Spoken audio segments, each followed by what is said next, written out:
एका मध्यमवर्गीय वसाहतीत घडलेल्या धक्कादायक घटनेने संपूर्ण शहर हादरून गेले असून प्रियकरासाठी पत्नीने आपल्या नवऱ्याची हत्या केल्याचा गंभीर आरोप पोलीस तपासात पुढे आला आहे.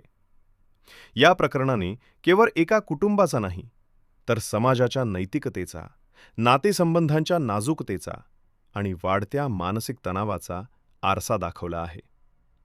तर याआधी चॅनलवरती नवीन असाल तर आत्ताच गुन्हेगारी जग या चॅनलवरती सबस्क्राईब करा. प्राथमिक माहितीनुसार मृत पती हा मेहनती, कुटुंबवत्सल आणि कोणत्याही वादापासून दूर राहणारा व्यक्ती म्हणून ओळखला जात होता.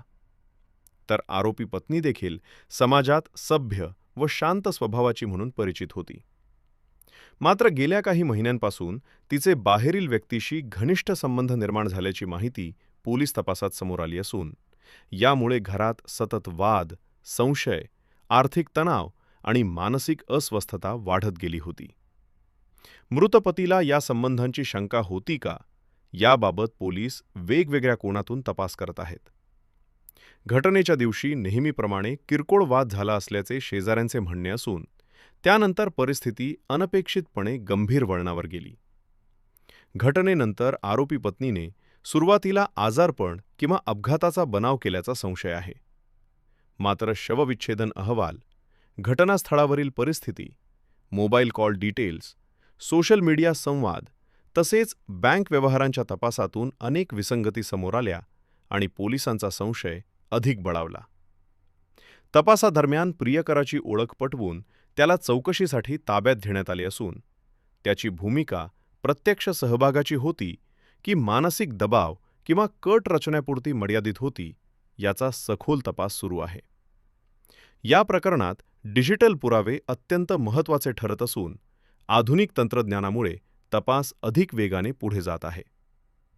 आरोपी पत्नीला अटक करून न्यायालयात हजर करण्यात आले असता न्यायालयाने पोलीस तपासाला प्राधान्य देत कोठडी मंजूर केली आहे.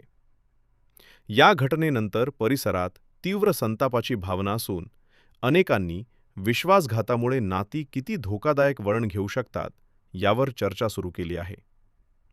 महिलांच्या सक्षमीकरणाच्या नावाखाली गुन्ह्याचे समर्थन होऊ नये, तसेच कोणताही गुन्हा करणारा व्यक्ती लिंगाच्या आधारावर निर्दोष ठरू शकत नाही, अशी ठाम भूमिका समाजातील विविध घटकांनी मांडली आहे.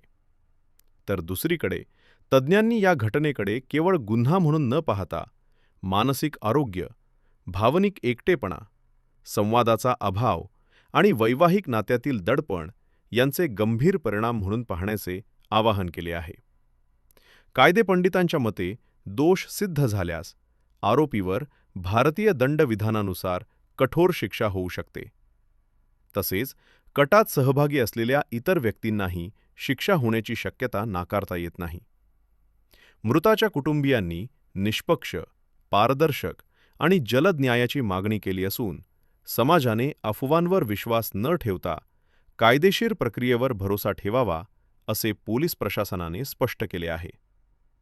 ही घटना समाजासाठी एक गंभीर इशारा ठरत असून नातेसंबंधांमध्ये संवाद, विश्वास, समुपदेशन आणि मानसिक आरोग्याबाबत जागरूकता नसेल तर वैयक्तिक संघर्ष कसा भयावह गुन्ह्यात रूपांतरित होऊ शकतो, याचे हे विदारक उदाहरण असल्याचे जाणकारांचे मत आहे. धन्यवाद.